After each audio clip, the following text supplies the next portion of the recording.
Earthing के लिए जो आपकी कॉपर वायर और जो जीआई वायर यूज की जाती है उसका स्टैंडर्ड वायर ऑफ गेज क्या रहता है, और जो साथ में जो प्लेट अर्थिंग का साइज होता है वो आखिर होता क्या है। तो और साथ में जो सबसे ज्यादा यूज की जाने वाली अर्थिंग है डोमेस्टिक और इंडस्ट्रियल पर्पस में, वो कौन सी अर्थिंग, और जो आपकी अर्थिंग की वैल्यू होती है डोमेस्टिक और इंडस्ट्रियल, वो कितनी रहनी चाहिए।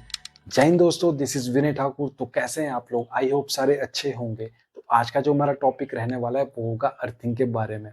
तो इस वीडियो में हम समझेंगे जो आपकी अर्थिंग होती है उसको अर्थिंग क्यों बोला जाता है और में अर्थिंग करती क्या है। तो आज हम इसके बारे में समझेंगे और साथ में समझेंगे जो आपके एग्जाम के पॉइंट ऑफ व्यू से बहुत ही ज्यादा इंपॉर्टेंट क्वेश्चन रहते हैं। तो आज हम उनको भी डिस्कस करेंगे। तो आज आपके इलेक्ट्रिकल ज्ञान को थोड़ा और बढ़ाते हैं। चलिए वीडियो को शुरू करते हैं। तो सबसे पहले हम समझते हैं अर्थिंग आखिर होती क्या है।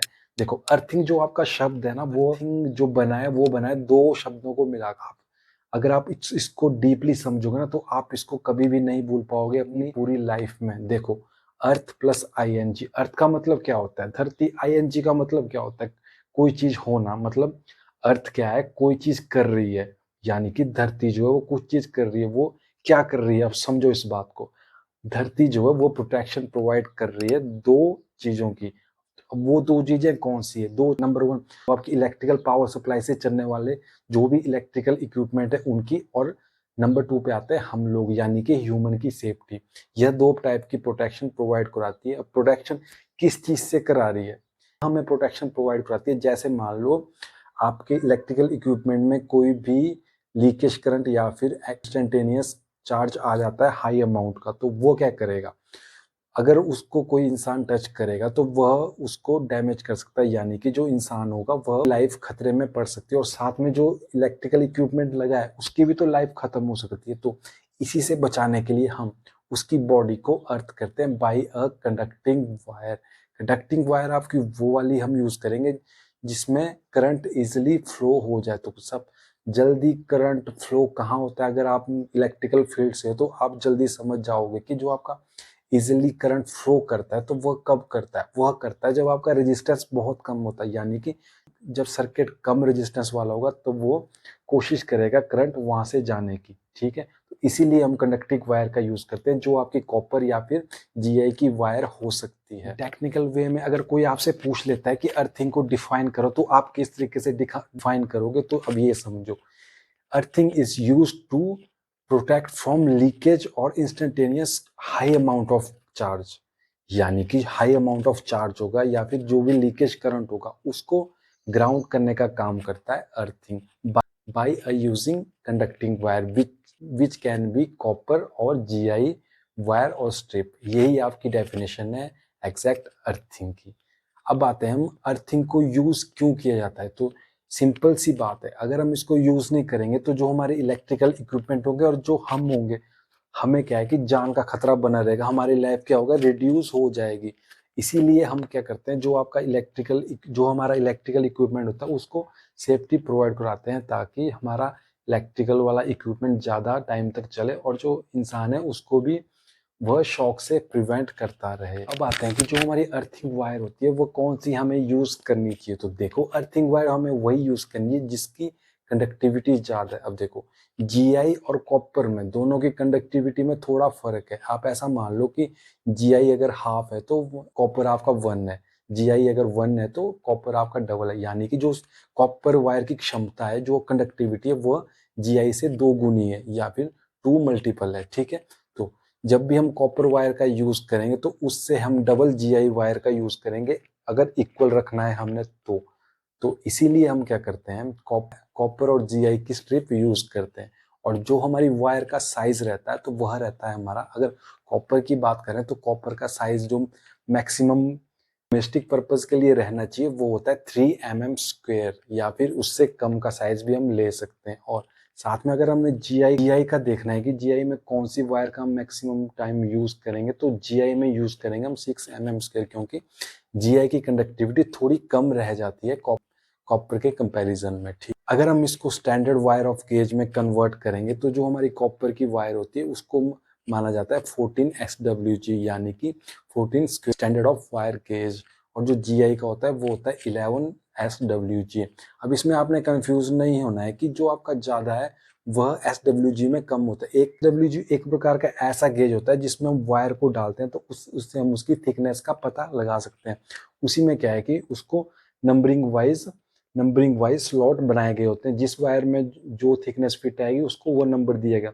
अब जो ज्यादा नंबर दिख रहा है ना, जैसे कॉपर का 14 SWG दिख रहा है, यानी कि इसका जो एक्चुअल का साइज होगा में तो वो कम होगा, और GI का जैसे 11 है तो वो GI का ज्यादा होगा। ठीक है, अगर बात करें हम इंडस्ट्रियल पर्पस के लिए जो हम यूज करेंगे वायर या स्ट्रिप का, तो मैक्सिमम टाइम हम इंडस्ट्रियल पर्पस के लिए यूज करते हैं स्ट्रिप का। तो जो कॉपर का हम स्ट्रिप यूज करेंगे वो होती है 1 इंच, यानी 25 mm इंटू 5 mm उसकी थिकनेस होती है। ठीक है, और जो GI होती है, GI उससे डबल ले लो, 2 इंच की हम स्ट्रिच या फिर 50 mm का हम स्ट्रिप को यूज करेंगे 5 mm की थिकनेस के साथ।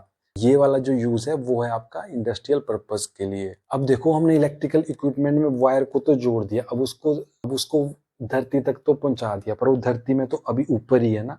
अब आता है असली काम क्या है कि हमें पिट के थ्रू उसको और नीचे गहराई तक ले जाना होता है। जो भी हमारा हाई अमाउंट ऑफ चार्ज होगा तो वह नीचे कैसे जाएगा, इसके लिए आते हैं हमारे पास 4 method: pipe earthing, plate earthing, rod earthing और स्ट्रिप अर्थिंग। तो सबसे ज्यादा जो यूज की जाती है वह यूज की जाती है पाइप अर्थिंग, और जो अगर पर्पज में देखा जाए तो सबसे ज्यादा यूज की जाने वाली जो अर्थिंग है वो है रॉड अर्थिंग। अब देखो, जो मटेरियल यूज होता है पाइप, प्लेट और स्ट्रिप अर्थिंग में, तो वो मैक्सिमम टाइम यूज होता है हमारा चारकोल और नमक। अब समझो चारकोल और नमक का यूज हम करते क्यों है। देखो, नमक का मतलब क्या होता है, नमक से आप ऐसा समझ लो कि नमी प्रोवाइड कराना। अब नमी प्रोवाइड किसकी करा रहा है, अब जब हम धरती में उसको गहराई में लेके जा रहे हैं तो ऑब्वियस सी बात है ना, वो हमारा मिट्टी की नमी को ही करेगा। तो जैसे ही हम नमक को उसमें मिक्स करेंगे पानी के साथ, तो वो मिट्टी की कंडक्टिविटी को बढ़ा देता है, यानी कि मिट्टी में मॉइस्चर पैदा कर देता है। और जो चारकोल होता है वह उस नमी को, उस मॉइस्चर को मेंटेन करने का काम करता है आपका चारकोल। तो अब आप समझ गए होंगे, वो कंडक्टिविटी बनाए रखने के लिए यूज किया जाता है, और जो चारकोल होता है वह उस कंडक्टिविटी या फिर उस नमी को बनाए रखने के लिए लॉन्ग पीरियड इसके लिए यूज किया जाता है चारकोल। फिर आता है हमारा रॉड अर्थिंग। रॉड अर्थिंग को भी बोला जाता है केमिकल अर्थिंग, जिसमें एक इलेक्ट्रोड को हम जमीन की गहराई में डालते हैं और उसको हम इंस्टेंट डिस्चार्ज करते हैं जो भी हाई अमाउंट ऑफ चार्ज आएगा। तो बाकी जो अर्थिंग है उसमें तो सेम आपका यूज किया जाता है, पर इसमें जो यूज किया जाता है वह यूज किया जाता है आपका 2 टाइप के पाउडर। एक होता है बेंटोनाइट पाउडर और एक होता है मैक्रोनाइट पाउडर। इस पे मैं अलग से वीडियो बना चुका हूँ, तो एक बार वह वीडियो जरूर देखें। हमें यह भी पता होना चाहिए कि जो हम पाइप या प्लेट या रॉड अर्थिंग कर रहे हैं ना, तो उसको कितनी गहराई तक हमें करना ही चाहिए। उसका भी एक स्टैंडर्ड बनाया गया होगा ना, तो उसका जो एक स्टैंडर्ड बनाया गया वो है 10 से 15 फीट, यानी 3 से 4 मीटर तक हमें गहराई करनी ही पड़ेगी, या प्लेट या फिर रॉड या फिर आपकी स्ट्रिप अर्थिंग के लिए या फिर पाइप अर्थिंग के लिए। तो इतनी गहराई की जरूरत क्यों पड़ी? अगर हम चाहते तो उसको ऊपर से भी तो उसका काम हो जाता, पर एक्चुअल में जो हम उसको इतनी गहराई तक लेके जाते हैं इसका सिर्फ इतना सा मतलब है क्योंकि नीचे क्या होता है, जमीन की जो निचली निचली परत होती है, यानी कि ऐसा माना गया है कि जब 3 से 4 मीटर तक हम गहराई में जाते हैं तो जो मिट्टी होती है उस पर नमी आना स्टार्ट हो जाती है। इसीलिए हम इतना गहरा करते हैं ताकि नमी बनी रहे और हमारा हाई अमाउंट ऑफ चार्ज होगा वो एकदम से अर्थ हो जाए। तो ये थी आपकी सारी की सारी अर्थ। अब आते हैं कि अर्थिंग की वैल्यू रहनी क्या चाहिए। तो देखो, यह डिपेंड करता है कि आप डोमेस्टिक में देख रहे हो या फिर इंडस्ट्रियल में देख रहे हो।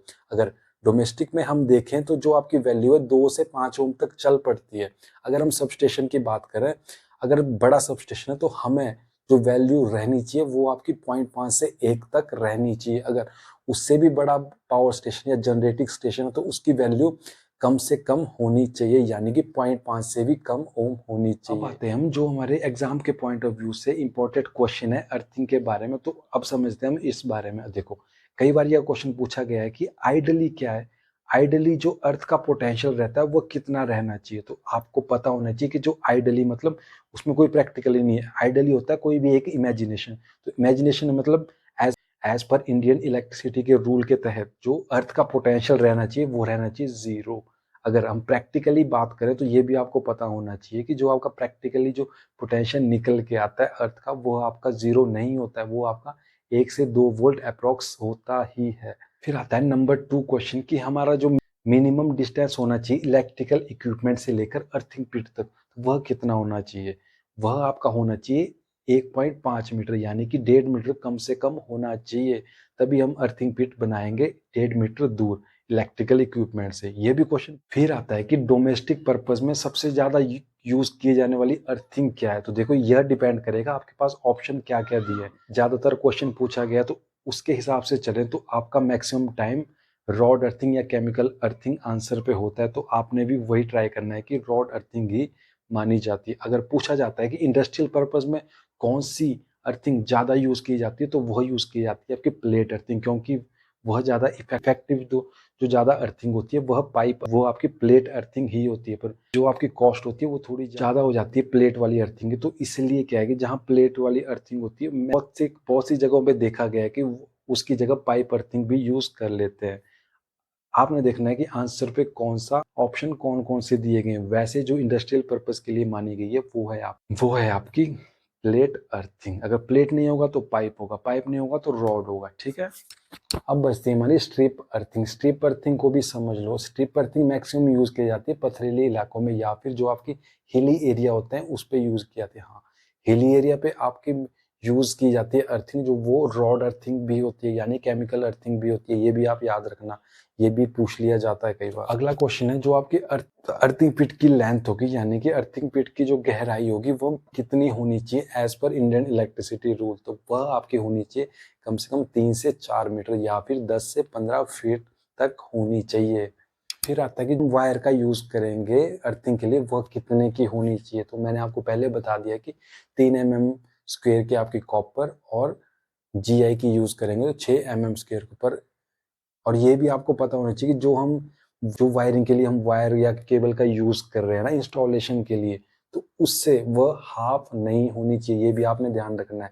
यानी कि अगर मान लो आप इंस्टॉलेशन वायरिंग के लिए यूज कर रहे हो 2.5 mm स्क्वायर की वायर, तो आपने यह ध्यान रखना है कि वह जो आप अर्थिंग वायर यूज करोगे वो उससे हाफ से कम नहीं होनी चाहिए। यानी कि 2.5 का जो हाफ होगा वो आपका 1.25 होगा, तो उससे वो कम नहीं होना चाहिए। यानी कि हमने इससे ज्यादा थिकनेस वाली वायर को यूज करना है अर्थिंग के लिए।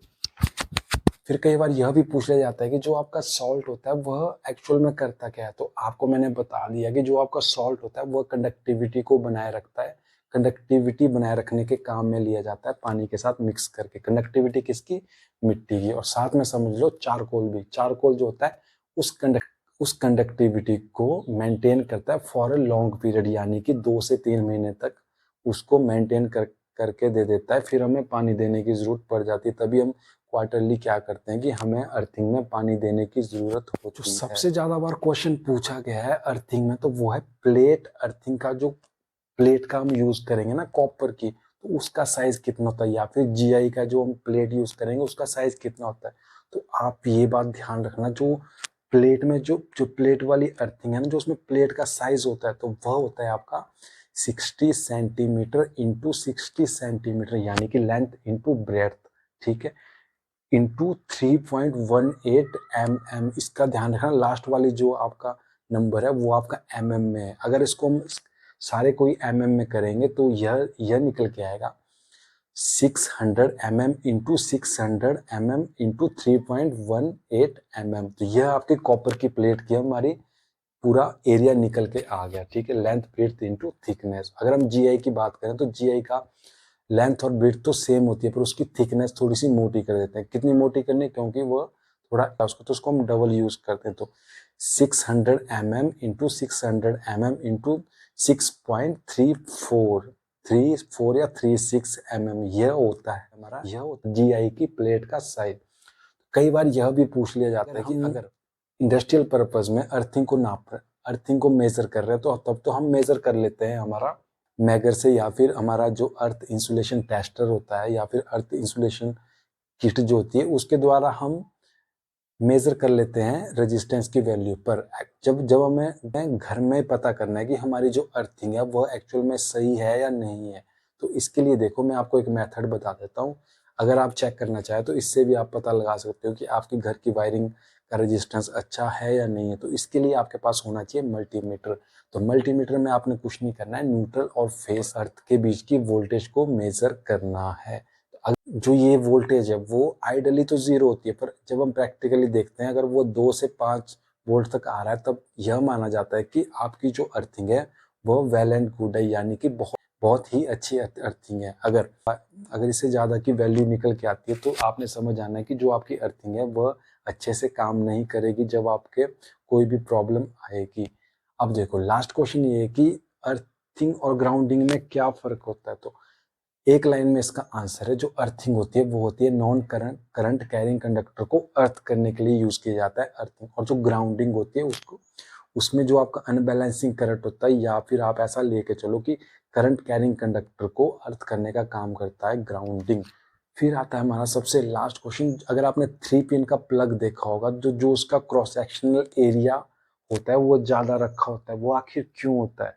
अब समझो इस वाली बात को। अगर आपने रेजिस्टेंस का फॉर्मूला पढ़ा होगा R is equal to rho L upon A, तो आप इसको अच्छे से समझ जाओगे। तो देखो इसमें साफ साफ बोला गया है कि जो आपका, जब भी हम किसी भी मटेरियल का एरिया ऑफ क्रॉस सेक्शन, अगर उसके एरिया को इंक्रीज कर देते हैं तो उसके रेजिस्टेंस में क्या फर्क पड़ेगा। रेजिस्टेंस देखो कम हो जाएगा, एरिया इंक्रीज करेगा, रेजिस्टेंस इन्वर्सली प्रोपोर्शनल है ना, तो इन्वर्सली मतलब वो उसके अपोजिट काम करेगा। एरिया अगर इंक्रीज हो रहा है तो रेजिस्टेंस डिक्रीज हो रहा है। तो रेजिस्टेंस अगर डिक्रीज हो गया तो मतलब उसको एक ऐसा पाथ मिल गया जो आपका तरीके से ग्राउंड हो जाएगा। तो इसीलिए क्या है कि उसकी जो जो आपका टॉप वाला पिन होता है उसको थोड़ा उसकी लेंथ भी उन 2 पिनों से एज कंपेयर ज़्यादा ही होती है, ताकि जब भी कोई प्रॉब्लम इक्विपमेंट में आए तो जब भी हम उसको लगाएं या फिर ऑन करें तो सबसे पहले जो है वो उसको एक लो रेजिस्टेंस वाला पाथ मिल जाए, जो सबसे पहले कनेक्ट होगा। पहले तो वही कनेक्ट होगा तो उसको लो रेजिस्टेंस पाथ मिल जाएगा, तो वो क्या करेगा, जितना भी चार्ज होगा, लीकेज करंट होगा, उसको वो अपना ग्राउंड में भेज देगा। तो आपको यह इंफॉर्मेशन कैसी लगी एक बार कमेंट सेक्शन पे जरूर बताइए। अगर वीडियो अच्छी लगी है तो प्लीज़ वीडियो को लाइक कर दीजिए। तो मिलते हैं नई वीडियो में कुछ नए इंफॉर्मेटिव वीडियोस के साथ। तब तक के लिए बाय बाय, टेक केयर, जय हिंद, थैंक यू।